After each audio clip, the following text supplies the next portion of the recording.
پیام حرم the Islamic channel.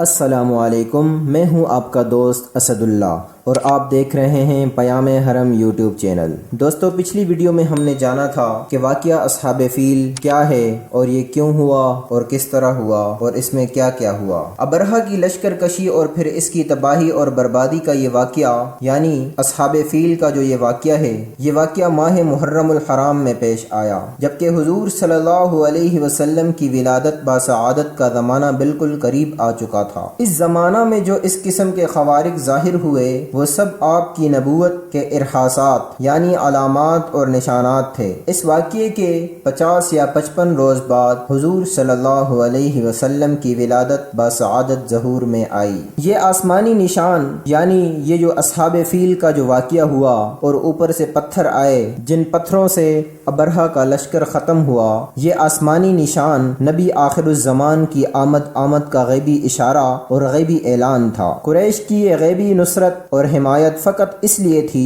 کہ نبی آخر الزمان جو عنقریب اس عالم میں آنے والے ہیں، یہ ان کا قبیلہ اور کنبہ ہے اور اللہ کے قبلے کے متولی اور محافظ ہیں، اس لیے بطور خرق عادت ان کی مدد فرمائی، ورنہ مذہبی حیثیت سے شاہ حبشہ اور شاہ یمن قریش مکہ سے بہتر تھے، اس لیے کہ قریش مشرک اور بت پرست تھے اور اہل یمن اور اہل حبشہ اہل کتاب اور عیسائی تھے۔ معلوم ہوا کہ قریش کی غیبی نصرت اور بیت اللہ کی فوق العادت حفاظت، یہ سب حضور پر نور صلی اللہ علیہ وسلم کی ولادت با کرامت کی برکت اور بشارت تھی۔ دعوی نبوت کے بعد نبی کے ہاتھ پر جو امر خارق عادت ظاہر ہو اس کو معجزہ کہتے ہیں، اور جو خوارق نبی کی ولادت کے قریب ظاہر ہوں وہ ارحاس کہلاتے ہیں۔ ارحاس کے معنی بنیاد کے ہیں، چونکہ اس قسم کے خوارق نبوت کے مبادی اور مقدمات کے ہوتے ہیں، اس لیے ان کو ارحاس کہتے ہیں۔ دوستوں، سیرت مصطفیٰ صلی اللہ علیہ وسلم کی کتاب چیپٹر 1 نسب اطہر کا